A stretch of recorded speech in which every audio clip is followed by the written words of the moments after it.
നമസ്കാരം. നമ്മുടെ ഇഷ്ടവിശേഷമായ നമ്മുടെ അഡ്വക്കേറ്റ് അഞ്ജലിയുടെ ഒരു അടിപൊളി വിശേഷമായിട്ടാണ് വന്നിരിക്കുന്നത്. അപ്പോൾ എല്ലാവർക്കും നല്ലൊരു ദിവസം ആശംസിച്ചുകൊണ്ട് തന്നെ വിശേഷത്തിലേക്ക് പോകാം. തുടങ്ങുമ്പോൾ തന്നെ കാണുന്നത് അപ്പോൾ ഹാർഡ് ഡിസ്ക് കാണാതെ പോയി എന്ന് കുറുപ്പും കാർത്തിക്കും കാവ്യയും മനസ്സിലാക്കിയിരിക്കുന്നു. അപ്പോൾ ഇവരാകെ ടെൻഷനായി. എടി നീ ഒന്ന് ആലോചിച്ച് നോക്കിയേ, അത് അങ്ങനെ എത്രയും പെട്ടെന്ന് ഇവിടെ നിന്നും ആർക്കും മോഷ്ടിച്ചോ പോകാനൊന്നും പറ്റില്ല. ആരെങ്കിലും അപരിചിതരായിട്ട് വീട്ടിൽ വന്നിരുന്നോ എന്നിങ്ങനെ ചോദിച്ചപ്പോഴാണ് കേബിൾ നന്നാക്കാൻ രണ്ടുപേരൂടെ വന്നിരുന്നു എന്ന് പറഞ്ഞു. കേബിൾ നന്നാക്കാനോ? അതെ, അച്ഛന്റെ ഓഫീസിൽ നിന്നോ മറ്റോ വിളിച്ചു പറഞ്ഞതാണ്, അതനുസരിച്ചാ വന്നതെന്നാ അവര് പറഞ്ഞത്. ആര് പറഞ്ഞു? ഓഫീസിൽ നിന്ന് അങ്ങനെ ഒരു വിളി വന്നിട്ടേ ഇല്ല, ഞാനും പറഞ്ഞിട്ടില്ല എന്ന് കാർത്തിക് ഇങ്ങനെ പറയാണ് കേട്ടോ. അപ്പോൾ അത് സംശയിക്കേ വേണ്ട, അത് അവര് തന്നെ ആയിരിക്കും എന്ന് പറഞ്ഞു കേട്ടോ. അതെ അച്ഛാ, അതെ, ശരിക്കും പറഞ്ഞാല് ഇനി സംശയിക്കണ്ട, ഹാർഡ് ഡിസ്ക് ആ വന്നവര് തന്നെയായിരിക്കും കൊണ്ടുപോയിരിക്കുക. അതെ, അത് ശരിയാ എന്ന് പറഞ്ഞു കാർത്തിക്. ഒരാൾക്കും അത്ര പെട്ടെന്ന് ഈ വീട്ടിൽ കയറി ഹാർഡ് ഡിസ്ക് മോഷ്ടിക്കാൻ പറ്റില്ല, ഇതാ വക്കീലിന്റെ ആൾക്കാർ തന്നെയാ എന്ന് പറഞ്ഞു. കറക്റ്റ്. എന്റെ ഈശ്വര, അമ്മ മാത്രം ഉള്ളപ്പോ ഇവിടെ കയറി വലിയൊരു ചതിയായി ഇപ്പൊ ചെയ്തു വെച്ചിരിക്കുന്നത്. ഹാർഡ് ഡിസ്ക് ഇപ്പോ അഡ്വക്കേറ്റ് അഞ്ജലിയുടെ കയ്യിൽ എന്താണല്ലോ എത്തിയിട്ടുണ്ടാവും. എന്റെ ഈശ്വര, കൈവിട്ട് പോയല്ലോ എല്ലാം, ഇനി ഞാൻ എന്തു ചെയ്യും എന്ന് ചോദിച്ചോണ്ട് കുറുപ്പ്. ആ രാഘവനുണ്ണി ഇനി എന്ത് ഞാൻ പറയും? അയാൾ എന്നോട് ഞാൻ എന്നെ തോൽപ്പിച്ചു കളഞ്ഞല്ലോ നമ്മളെ, ഇനി എന്ത് ചെയ്യും എന്നോർത്ത് ആകെ തകർന്നടിഞ്ഞ പോലെ ഇരിക്കുകയാണ് നമ്മുടെ കുറുപ്പ്. എന്റെ ദൈവമേ. അങ്ങനെ ഇരിക്കുമ്പോൾ നമ്മുടെ ശിവരാമകൃഷ്ണൻ അപ്പൊ ആള് ഭയങ്കര സങ്കടത്തിൽ ഇങ്ങനെ ഇരിക്കുകയാണ് കേട്ടോ. അപ്പൊ ആളുടെ സുഹൃത്ത് നമ്മുടെ സഹദേവൻ അങ്ങോട്ടേക്ക് വരികയാണ്. ആളങ്ങോട്ടേക്ക് വരുമ്പോ ഉറക്കത്തിലാണ് കേട്ടോ. ആള് ഓടി വന്നിട്ട് ഹലോ ശിവരാമകൃഷ്ണ എന്ന് വിളിച്ചു കേട്ടോ. എന്ത് വാടോ ഇത്, താൻ എന്നിട്ട് വരാന്തയിൽ ഉറങ്ങുന്നത്? ഉറങ്ങിയതൊന്നുമല്ല, ഞാൻ താൻ വരാൻ വേണ്ടി വെയിറ്റ് ചെയ്തതാ. അതിനിടയിൽ ഓരോന്ന് ആലോചിച്ചിരുന്നപ്പോ കണ്ണടഞ്ഞടഞ്ഞ് അങ്ങോട്ട് പോയി. അങ്ങനെ ഇപ്പൊ തൽക്കാലം കണ്ണടഞ്ഞടഞ്ഞടഞ്ഞ് അങ്ങ് പോവണ്ട. താൻ കാര്യം എന്താന്ന് വെച്ചാ പറ. എന്താ അത്യാവശ്യമായിട്ട് താൻ കാണണമെന്ന് പറഞ്ഞത്? സഹദേവൻ വാ, കയറിയിരിക്കുക, സംസാരിക്കാം. വേണ്ടെന്നേ, ഒരു വരാന്തയും കുടുംബം ഇങ്ങനെ ഇരുന്ന് നിന്ന് സംസാരിക്കുന്നതല്ലേ ഒരു രസം, താൻ പറയടോ എന്ന് പറഞ്ഞു. അപ്പൊ വേഗം തന്നെ മറ്റൊന്നും അല്ലടോ, എന്നും തന്നോട് പ്രത്യേകിച്ച് പറയേണ്ട കാര്യമില്ല, മുമ്പ് ഞാൻ തന്നോട് സൂചിപ്പിച്ചിട്ടുള്ള കാര്യം തന്നെയാണ്. എനിക്ക് അത്യാവശ്യമായിട്ട് ഒരു ജോലി വേണം എന്ന് പറഞ്ഞു. അല്ലെങ്കിൽ എനിക്ക് ഇവിടെ നാട് വിട്ടു പോവേണ്ട വരുന്ന അവസ്ഥയാവും. അല്ല, അപ്പോ പിന്നെ വക്കീല് അച്ഛനെ ജോലിക്ക് വിടില്ല എന്ന് പറയുമ്പോ എങ്ങനെയാടോ താൻ? അത് കാര്യാക്കണ്ട, തനിക്കറിയാവല്ലോ കാര്യങ്ങളൊക്കെ. മൂത്തവളുടെ ജീവിതം ഞാൻ വിചാരിച്ചതുപോലെ ഒന്നും ആയില്ല, കൈവിട്ടുപോയി. രണ്ടാമത്തവളുടെ ആഗ്രഹത്തിനൊത്ത് പഠിപ്പിച്ചു എങ്കിലും അവളും ഇപ്പോ ഇതുവരെ ഒരിടത്തും എത്തിയിട്ടുമില്ല എന്നുള്ളതാ. അതുകൊണ്ട് അതൊക്കെ ആലോചിക്കുമ്പോ എന്തോ മനസ്സിനൊരു മരവിപ്പാടോ.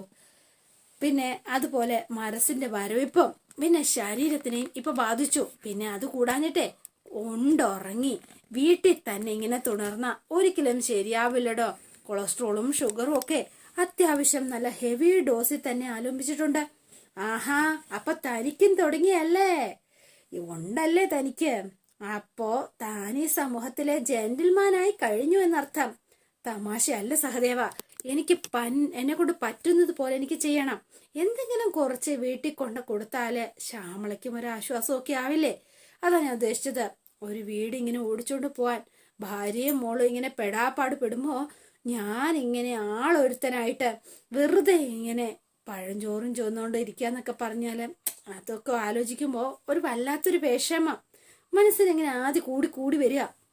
എടോ, താൻ വിഷമിക്കാതെ അങ്ങനൊന്നും പറയല്ലേ ശിവരാമ.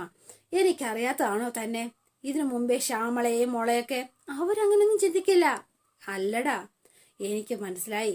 ഉടനൊരു ജോലി ആവശ്യമുണ്ട്, സ്വന്തം കാലിൽ നിൽക്കണം, വീട്ടിൽ എന്തെങ്കിലും കൊണ്ടു കൊടുക്കണം, അത്രയല്ലേ ഉള്ളൂ.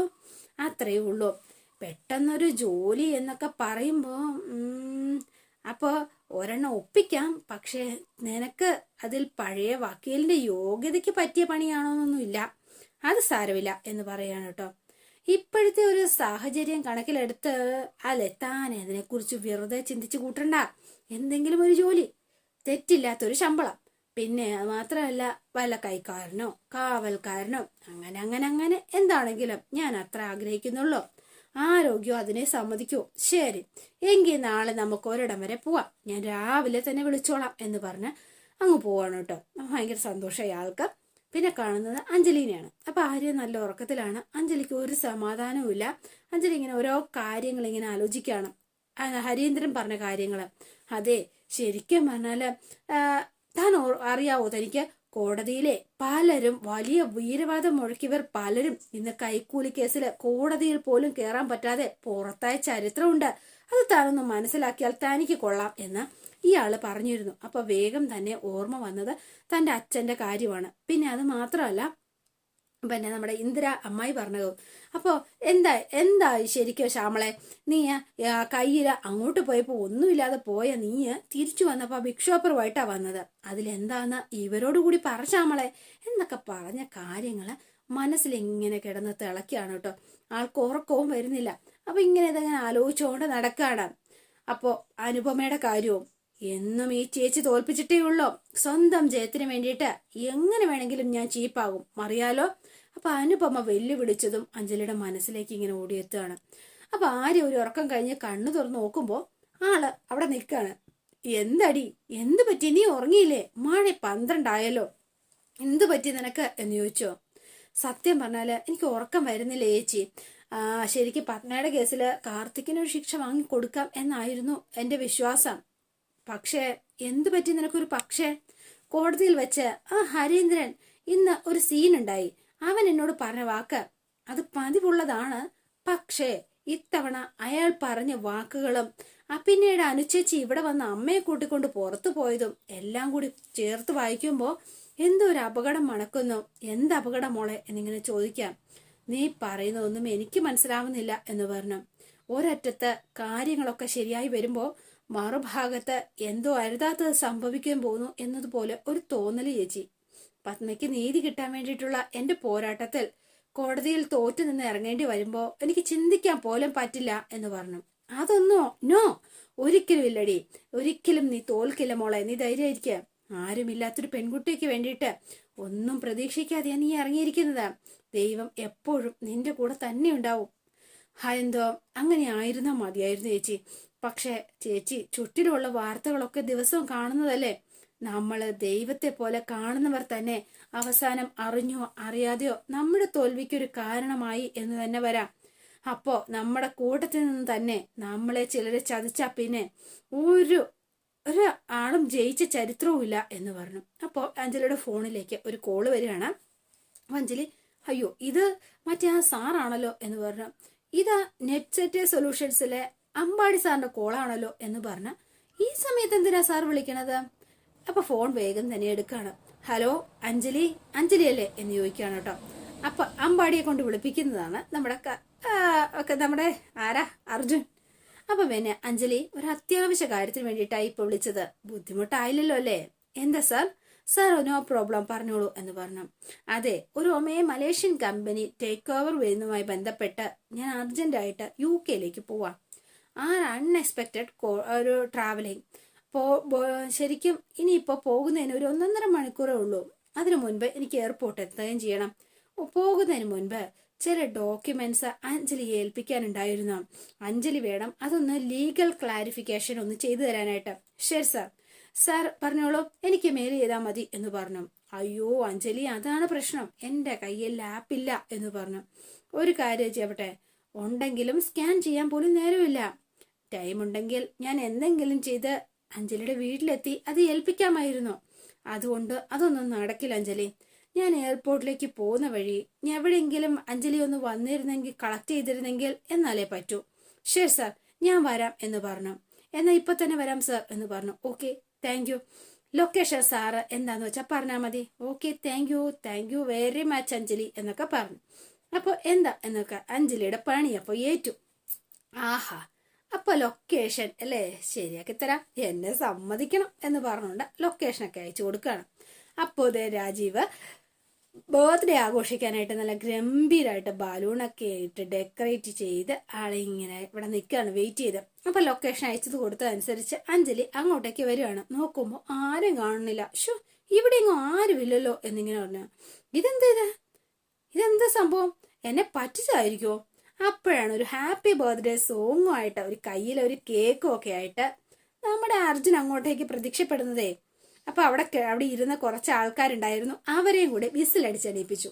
അപ്പൊ എല്ലാം സെറ്റാക്കി വെച്ചിട്ടായിരുന്നു ആള് വെയിറ്റ് ചെയ്തത്. അപ്പൊ ഹാപ്പി ബർത്ത്ഡേ ടു യു എന്ന് പറഞ്ഞു. ദേ ഇപ്പോൾ സമയം രാത്രി 12 മണി കഴിഞ്ഞ് 10 minute. And wish you A happy birthday. എന്താ ശരിയല്ലേ? ഹാ ശരിയല്ലെങ്കിൽ ശരിയാക്കും ഞാൻ എന്ന് പറഞ്ഞു. മറ്റൊന്നുമല്ല, ഞാൻ അന്ന് കേട്ടതാ നാളെ തന്റെ ബർത്ത്ഡേ ആണെന്ന്, അതുകൊണ്ട് വെറുതെ കള്ളം പറയരുത് കേട്ടോ എന്ന് പറഞ്ഞു. അപ്പൊ അതെ കുറച്ച് ആൾക്കാരെയൊക്കെ വിളിച്ച് ആൾക്കാരിൽ നിൽക്കുകയാണ് വെയിറ്റ് ചെയ്ത്. അല്ല എന്താ, ഞാൻ പരിചയപ്പെട്ടതിന് ശേഷം അഞ്ജലിയുടെ ആദ്യത്തെ ബർത്ത്ഡേ ഇത്, അതുകൊണ്ടാ ഞാൻ ഇന്ന് രാത്രി 12 മണിക്ക് തന്നെ ആഘോഷിക്കണമെന്ന് എനിക്ക് വലിയ നിർബന്ധം ഉണ്ടായിരുന്നു. അതുകൊണ്ടാ ചില ഫോൺ കോൾ ചെയ്യേണ്ടതും തന്നെ ഇവിടെ എത്തിക്കേണ്ടിയും വന്നത്. സോറിട്ടോ. അല്ല, അത് രാത്രിയിൽ ഇവിടെ വരച്ചു വരുത്തിയതിനെ എന്റെ പേരില് കേസൊന്നും എടുത്തേക്കല്ലേ എന്റെ പൊന്നെ വക്കീലേ. ഈ ആത്മാർത്ഥമായൊരു ഫ്രണ്ടിന്റെ ഒരു നിഷ്കളങ്കമായൊരു ആഗ്രഹം പരിഗണിച്ച് ഈ കേക്കൊന്ന് കട്ട് ചെയ്യണം. അല്ലെങ്കിൽ വേണ്ട, ഈ മെഴുകുതിരി ഒന്ന് ഊതിയിട്ട് കേക്ക് മുറിച്ച് എന്നോട് ഉപ്പൊന്ന് ആഘോഷിച്ചിട്ട് വേണമെങ്കിൽ എന്നെ അറസ്റ്റ് ചെയ്തോ, എനിക്കെതിരെ കേസ് കൊടുത്തോ. ദാ പ്ലീസ് എന്ന് പറഞ്ഞു. അവസാനം അഞ്ജലി ഇങ്ങനെ നോക്കി നിൽക്കുകയാണ് കേട്ടോ. അല്ല അഞ്ജലി, വക്കീലിന്റെ കോടതിയൊന്നും പറഞ്ഞില്ല. എന്താ തന്റെ ഉദ്ദേശം? അയ്യോ, ദുരുദ്ദേശമൊന്നുമില്ല, വെറും സതുദ്ദേശം മാത്രമേ ഉള്ളൂ. അഞ്ജലി ഈ ശരിക്കും പറഞ്ഞാൽ എൻ്റെ വക ഒരു സർപ്രൈസ് ബർത്ത്ഡേ സെലിബ്രേഷൻ അത്രേ ഉള്ളൂ. ദേ എൻ്റെ മേൽ ഒരുപാട് സ്വാതന്ത്ര്യം എടുക്കരുത്. എത്തരം സർപ്രൈസുകൾ കാണിച്ച് നമ്മൾക്കിടയിൽ പ്രണയത്തിന്റെ പാലമിടാമെന്ന് സാർ വിചാരിക്കരുത്. അതിന് ഞാൻ പണ്ടേ ഒരു പാലം ഇട്ട് കഴിഞ്ഞില്ലേ. പക്ഷെ അത് പൊളിക്കാൻ മാത്രം താൻ പറയരുത്. എന്തെങ്കിലും തനിക്ക് തിരികെ വരണമെന്ന് തോന്നുമ്പോ ആ പാലത്തിലൂടെ എന്റെ മനസ്സിലേക്ക് വന്നാൽ മതി. സോറി, അതൊരിക്കലും ഉണ്ടാവില്ല കേട്ടോ. ക്ഷമിക്കണം, ആ വിചാരം അങ്ങ് മാറ്റിവെച്ചാൽ ഞാൻ ഈ കേക്ക് കട്ട് ചെയ്യാം. ശരി, എന്താ തൽക്കാലം നമുക്കത് ഫ്രീസ് ചെയ്ത് വെക്കാം. അപ്പോ നമ്മൾ ആ പ്രപ്പോസൽ തൽക്കാലം മാറ്റി വെക്കാം. എന്താ പോരെ? വേണം വന്ന വക്കീലും മേഡം വന്നൊന്ന് കേക്ക് കെട്ടിയാട്ടെ. അപ്പൊ അഞ്ജലി മനസ്സോടെ ആണെങ്കിലും സന്തോഷമാണ് തോന്നി കേട്ടോ. വേഗം തന്നെ ആൾക്ക് വളരെ ബിൽഡപ്പ് ഒക്കെ ഇട്ടെങ്കിലും തന്റെ ബർത്ത്ഡേ ആഘോഷിക്കാൻ തോന്നിയപ്പോൾ ഭയങ്കര സന്തോഷമാണ് ആളുടെ മുഖത്ത് വന്നത്. എന്നിട്ട് കേക്കൊക്കെ ഊതി കേക്കൊക്കെ കട്ട് ചെയ്ത് അവിടെ ഇരുന്ന് എല്ലാവർക്കും ഇങ്ങനെ അഞ്ജലി കൊണ്ടുപോയി കൊടുക്കാണ് കേട്ടോ. എന്നിട്ട് ആ കേക്ക് കൊണ്ടുപോയി തിരിച്ച് വണ്ടിയിൽ തന്നെ വെച്ചിട്ട് അഞ്ജലി അപ്പൊ ശരി എന്നൊക്കെ പറഞ്ഞ് വണ്ടി എടുത്തോണ്ട് പോകാൻ തുടങ്ങുകയാണ്. അർജുന് മാത്രം കൊടുത്തില്ല. അപ്പൊ വേഗം തന്നെ അർജുന് വിഷമായി കേട്ടോ. ഛേ, എല്ലാം വെറുതെ ആയി പോയല്ലോ. അഞ്ജലി കേക്ക് എനിക്ക് ഷെയർ ചെയ്യുമെന്നാ വിചാരിച്ചത്, മൈൻഡ് ചെയ്തു പോലും ഇല്ല. അപ്പൊ അഞ്ജലി ബൈക്കിൽ കയറാൻ പോയിട്ട് തിരിച്ചാൾ നേരെ അങ്ങോട്ടേക്ക് ചെല്ലുകയാണ്. അപ്പൊ പിന്നെയും ഒരു പ്രതീക്ഷ. അപ്പൊ നേരെ അടുത്തേക്ക് ചെന്നിട്ട് അതെ എന്താ രാജീവ് ഇപ്പൊ എന്തെങ്കിലും പറഞ്ഞായിരുന്നോ? ഞാനൊന്നും പറഞ്ഞിട്ടൊന്നുമില്ല എന്ന് പറഞ്ഞു. ശരി, മേലിൽ ഈ പാതിരത്തേക്ക് വിളിച്ചു വരുത്തി ഇമ്മാതിരത്തെ വേലത്ര ഒന്നും കാണിച്ചേക്കരുത്, മനസ്സിലായോ എന്ന് ചോദിച്ച് കേക്ക് എടുത്ത് നേരെ രാജീവിന്റെ വായിലേക്ക് വച്ചു കൊടുക്കണം. ആൾക്ക് ഭയങ്കര സന്തോഷമായി. ഇത്രയും ഹാപ്പി ആയിട്ട് ആളിങ്ങനെ നിൽക്കണം കേട്ടോ. അതെ, ശരിക്കും എന്റെ ബർത്ത്ഡേയുടെ ഏറ്റവും വലിയ എക്സ്പീരിയൻസ് ആയിരുന്നു ഇത്. Very thanks. ഇത് പിന്നെ ഇതൊന്നും വെച്ച് ലവ് ബ്രിഡ്ജ് തുറന്നു കിട്ടുമെന്നൊന്നും വിചാരിക്കരുത്. ഓ ശരി, ആയിക്കോട്ടെ എന്ന് പറഞ്ഞ് അഞ്ജലി ഭയങ്കര ഹാപ്പി ആയിട്ട് വണ്ടിയൊക്കെ എടുത്തോണ്ട് നേരെ അങ്ങോട്ടേക്ക് പോവാണ്. ആൾ ഭയങ്കര ത്രില്ലടിച്ച് ഇങ്ങനെ നിൽക്കുന്നു. പിന്നെ കാണുന്ന പിറ്റേ ദിവസം രാവിലെ രാഘവനുണ്ണി ഇത് കളിക്കാനായിട്ട് പോകാൻ തുടങ്ങുകയാണ്. അപ്പോൾ ഷെഡിലൊക്കെ എടുത്തോണ്ട് ചെല്ലുമ്പോൾ പക്ഷേ അവിടെ ആരാ ഉള്ളത് അകത്ത്? എന്റെ കാറിന്റെ കീ ഇങ്ങോട്ട് എടുത്തേ എന്ന് പറഞ്ഞു. ഈ സമയത്താണ് ഹരീന്ദ്രൻ വെപ്രാളം പിടിച്ചത് വീട്ടിലെടുത്ത തുണിയൊക്കെ ആയിട്ട് അങ്ങോട്ടേക്ക് വരുന്നത് കേട്ടോ. താനാണോ? എന്താ ഹരീന്ദ്ര ഇത്രയും രാവിലെ, അതും ഈ വേഷത്തില് എന്ന് ചോദിക്കുകയാണ്. എന്താ മുഖത്ത് നല്ല ടെൻഷൻ ഉണ്ടല്ലോ. What happen? സാറിന് വിശ്വംഭര സാർ വിളിച്ചിരുന്നോ? ഞാൻ ശ്രദ്ധിച്ചില്ല, ഇന്ന് ഫോൺ ഞാൻ നോക്കിയതുമില്ല. എന്നാ എന്നെ വിളിച്ചിരുന്നോ? സംഗതി പ്രശ്നമാണ് സാർ. വിശ്വംഭര സാറിന്റെ വീട്ടിലുള്ള ആ CCTV ഹാർഡ് ഡിസ്ക് മോഷണം പോയി. വാട്ട്? ഹാർഡ് ഡിസ്ക് മോഷണം പോയിന്നോ? അതും ഒരു MB വീട്ടിൽ നിന്ന്? ഷേ എന്ന് പറഞ്ഞു. അപ്പോഴേക്കും നമ്മുടെ ഇന്ദിരയും നമ്മുടെ ഇന്ദുവും നന്ദിനിയും കൂടി അങ്ങോട്ടേക്ക് ഇറങ്ങി വരികയാണ് കേട്ടോ താക്കോലുമായിട്ട്. ദാ എന്ന് പറഞ്ഞു. വേണ്ട, ഇന്നിനി ഞാൻ പോണില്ല എന്ന് പറഞ്ഞു. എന്തു പറ്റി എന്ന് ചോദിച്ചു. ഇനിയിപ്പോ എന്ത് പറ്റാൻ എന്ന് ചോദിക്കുകയാണ്. ഇതിൽ കൂടുതൽ പറ്റാനൊന്നുമില്ല. അപ്പോഴേക്കും അനുപമയും അങ്ങോട്ടേക്ക് ഇറങ്ങി വരികയാണ് കേട്ടോ. കാർത്തിക് ആ വീട്ടില് പത്മയെ ഉപദ്രവിക്കുന്ന വീഡിയോസ് ഡിലീറ്റ് ചെയ്യാൻ ഞാൻ പറഞ്ഞതാ. അപ്പൊ ഇതെന്റെ മോഷണം പോയിരിക്കുക. എന്ത് ചെയ്യൂന്ന് പറ. കഷ്ടം. അതെ, ഇത് ലോക്കൽസ് നടത്തിയ വെറും മോഷണമൊന്നും അല്ല സാർ, വെറി പ്ലാൻഡ് ഓപ്പറേഷൻ എന്ന് പറയാണ് കേട്ടോ. അതുകൊണ്ട് തന്നെ സർ ഇതിനകത്ത് എന്തോ പ്രശ്നമുണ്ട്. കൃത്യമായ പ്ലാനോടെ നടത്തിയ പ്ലാനായത്. ഒരു പൊക്കം കുറഞ്ഞ ആളാ ആൾമാറാട്ട നടത്തി സാധനം അടിച്ചുകൊണ്ട് പോയിരിക്കുന്നത്. വീട്ടിൽ ആ പാവ അമ്മ മാത്രമേ ഉണ്ടായിരുന്നുള്ളൂ. അവർക്കാണെങ്കിൽ ഒന്നും മനസ്സിലായിട്ടുമില്ല. അത് ശരിയായിരിക്കും. സേതുലക്ഷ്മി ചേച്ചിക്ക് അല്ലെങ്കിലും തലയിൽ താമസം കുറവാ. ആരെയും എന്നും കയറി അങ്ങ് വിശ്വസിക്കും. അതാ പുള്ളിക്കാരുടെ ഒരു പ്രകൃതം. എന്നാലും പട്ടാപ്പകല് വീട്ടിൽ കയറി ഇങ്ങനെ തോന്നിവാസം കാണിക്കണമെങ്കിൽ ആരായിരിക്കും ഇതിന്റെ പിന്നിൽ? അപ്പൊ അനുപമ അഡ്വക്കേറ്റ് അഞ്ജലി തന്നെ എന്ന് പറഞ്ഞുകൊണ്ട് അവൾ അങ്ങോട്ടേക്ക് കയറി വരികയാണ് കേട്ടോ. അപ്പൊ വേഗം തന്നെ രാഘവനുണ്ണിയും അവിടെ എല്ലാവരും ഇങ്ങനെ നിൽക്കുകയാണ്. നാളെ അവളെ ഡിജിറ്റൽ എവിഡൻസ് കോടതിയിൽ ഹാജരാക്കുന്നതോടെ പത്മ കേസിൽ കാർത്തിക് കുറ്റക്കാരനാണെന്ന് തെളിയും. ഒരു സംശയം വേണ്ട, 100% എന്ന് ഹരീന്ദ്രനും.